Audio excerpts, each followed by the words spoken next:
Hello and good morning, and you can't see out the window because it's very humid today in South Florida. Our windows are soaking wet, but trust me when I tell you it's going to be another beautiful day in South Florida. Hot, a little bit humid, but it is going to be a beautiful day. Today is Thursday, July 7, 2022, and I am Kenny Polcara, your host of the party, and here's what you need to do. Breaking news that UK Prime Minister Boris Johnson has resigned. Not really a surprise to anybody if you've been paying attention. This has been building for a while. But we'll get to that in a minute. What else is it that you need to know? What about the markets? What's happening? What happened? And what did the Fed have to say? Well, they made it very clear, I think, right? 2% inflation is the target. Yeah, good luck with that at 8.5% right now. Markets, though, are stabilizing, and futures this morning are up. And like I said, BoJo got kicked out of the office today. So what's next for the UK? We're about to find out.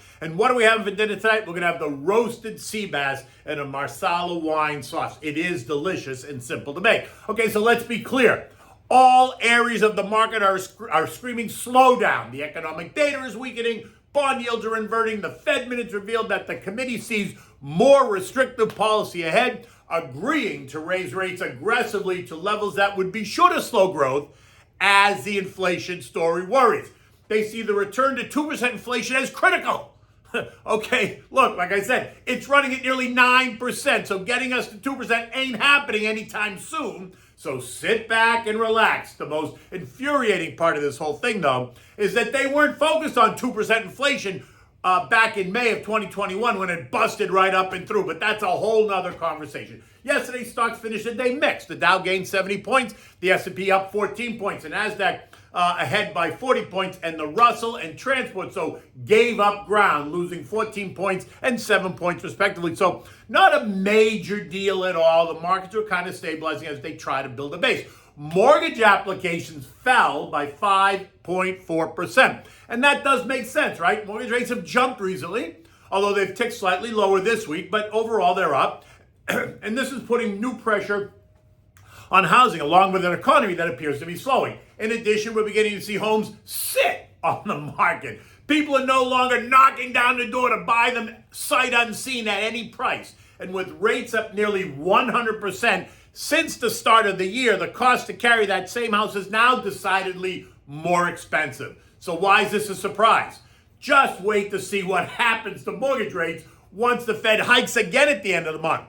I'm still in the camp that 6.5% is going to be the going rate for 30-year mortgages by the end of the year, conforming loans, right? Current rates for conforming loans are about 5.5%, and if you want a jumbo loan, you're already paying 6.5%, so that's likely to jump to 7 or 7.5% by year end. Other economic statistics that rounded out the day: the S&P Services PMI, the S&P Services PMI, and the ISM Services PMI both came in just a touch better than the expectation at 52.7 and 55.3, remaining north of the neutral line, right, 50, leaving it in expansionary territory, which is a good sign. Why? Because as I told you, the U.S. economy is a 75% services economy. So anything that supports services PMI is bullish. The JOLTS report, which is the Job Openings and Labor Turnover Report, continues to show that there are more than 11 million jobs that remain unfilled. But the one that everybody held their breath for was the Federal Open Market Committee, the FOMC minutes. And they reflected what most of us already knew, right? And that is that the Fed sees more restrictive rate hikes if inflation persists.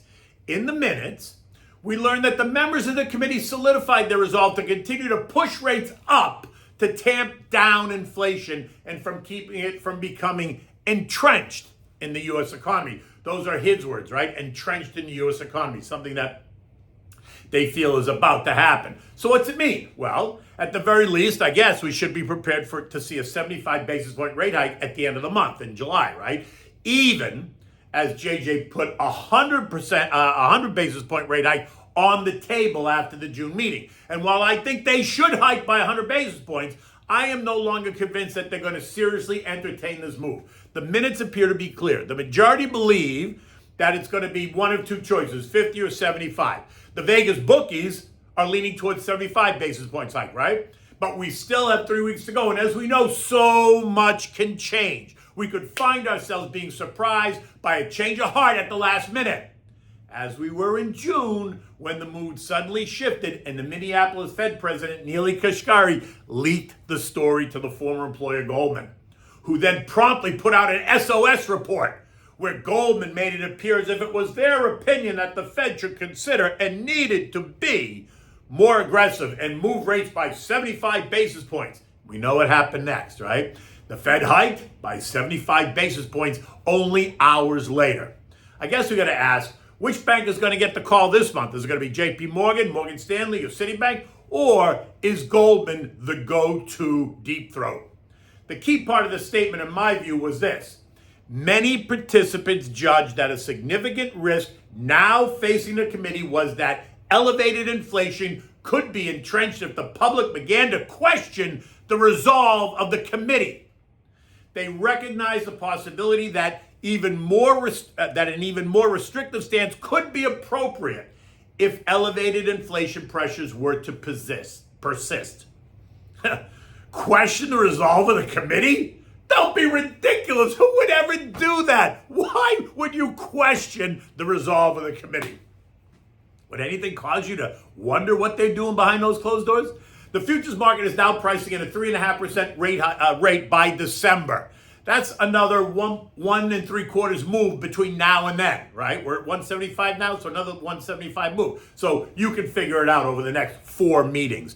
Oil trying to nurse itself back to health after the beating it took on Tuesday because of the rising global recession risks. Yesterday, the API, the American Petroleum Institute, reported a rise of 3.8 million barrels of crude inventory in the U.S., while gasoline supplies fell by 1.8 million barrels. Today, we're going to get results from the EIA, which is the Energy Information Administration. What are they going to say? This morning, we see oil trading at about $98.90 a barrel, below its intermediate trend line at 101.50. Which now represents resistance. Long-term support can be found at 87.60. So in this 87.101 price range, right? And when you think about it, how quickly the tone can change. 10-year Treasury yields have been all over the place recently as many question the resolve of the Fed. Will they maintain the current course of rate hikes, or are they going to blink and back off at the first signs of recession? If they are, the recession's here, so watch them blink, or maybe not. 1 month ago, yields were kissing 3.4%, and on Wednesday, they were testing 2.8%, a 20% swing in yields as the S&P fell by 12% during that same time period, all because investors remain unclear about the policy path. This morning, we see yields at 2.97% as reality sets in, suggesting that the Fed is not going to blink, that rates are going to go up, and then you're going to see 10-year yields rise. The dollar index remains at its recent high, 106.94, and that's going to continue to put pressure on a range of commodities because you know that inverse relationship, stronger dollar, lower commodity prices. Expect the dollar to go higher as the Fed raises rates, so that should put more pressure on commodities. U.S. futures this morning are all higher. Dow futures up 115 points, S&P up 14, the Nasdaq's up 50, the Russell's up 8. Clarity from the Fed minutes is being credited for this move. Yes, higher rates or the suggestion of higher rates are not good for stocks initially, as we have seen over the past 7 months, right? The slaughter that's taken place. But investors have repriced stocks. Multiples have come down. Higher rates are mostly priced in. Growth stocks have become value stocks. Investors are betting that the current course of Fed policy is appropriate.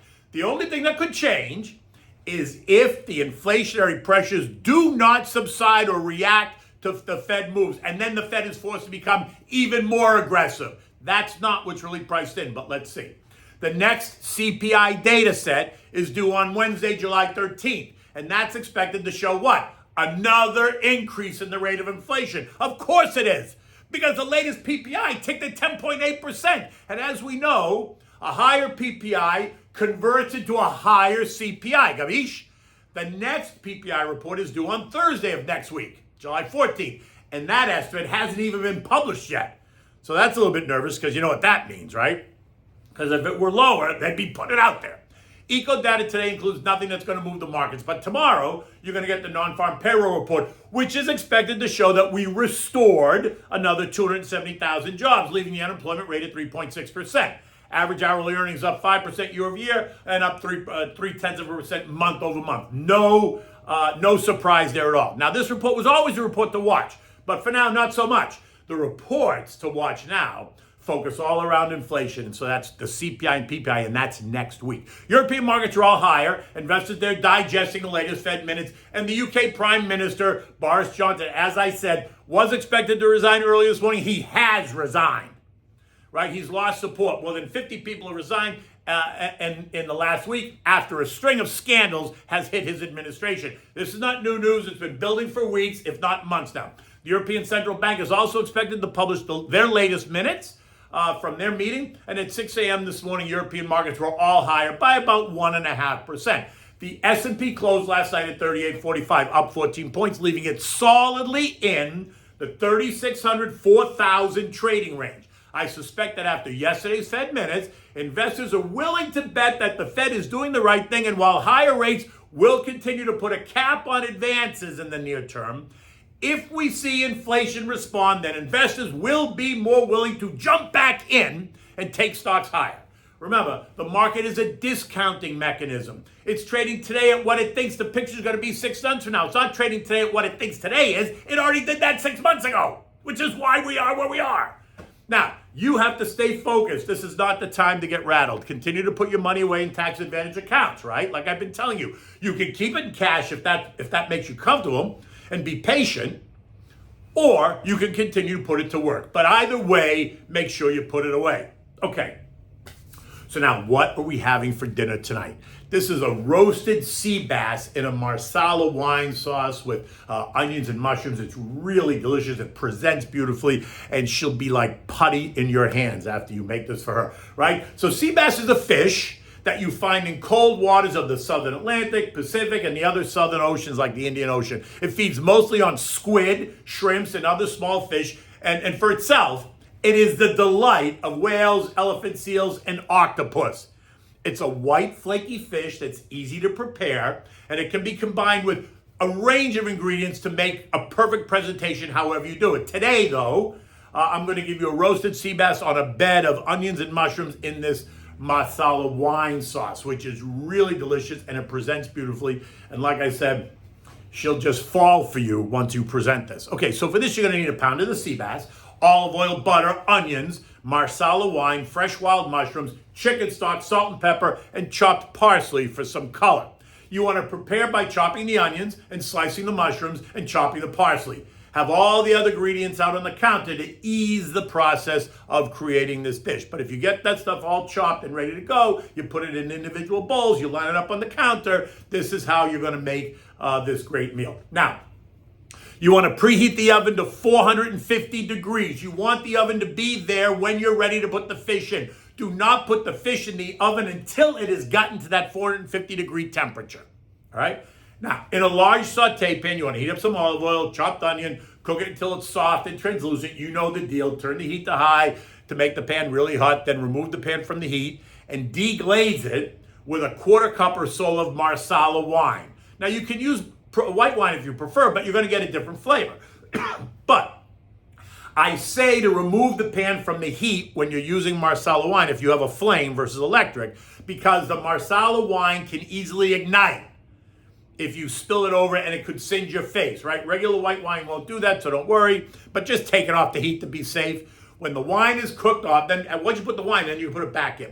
When the wine is cooked off, add the sliced mushrooms and about a tablespoon of butter. Reduce the heat to medium and cook until everything blends and the mushrooms are nice and tender and it smells delicious. Now you're going to add the chicken stock, maybe 1/2 cup, and the salt and pepper. Let it cool down so it thickens. Turn the heat down to medium low. Let it sit there on the stove until it thickens a bit. Now, in another saute pan, separate one, you're going to heat up a bit more olive oil. Season the sea bass with salt and pepper. Add it to the pan, skin side down when the pan is really hot, because you want the skin to be crispy. So put skin side down first. Then flip it over. Cook it for about another minute on the stove. Now transfer it to a baking dish, a Pyrex baking dish, and put it in the preheated oven and roast it at the 450 degree temperature for 4 to 5 minutes, depending on its thickness, right? You have to decide. Warm the serving dishes now while that's taking place, and place a bed of the onion mushroom mixture on the plate. Then top it with the pan roasted filet. You can adorn that with the chopped parsley, just dust it. You can serve the dish with herb garlic wild rice and sauteed green beans. And you want to complement this with a chilled bottle of my favorite Pinot Grigio Santa Margherita. You want to light the candles, you want to turn down the lights, you're off to the races. She will be like putty in your hands, or he will be like putty in your hands. Either way, it is an absolutely spectacular day here in South Florida. The markets are looking better. Yes, but we can say goodbye to Boris Johnson, but there is a future for the UK, so we'll see who's next. In any event, take good care, and I'll see you tomorrow.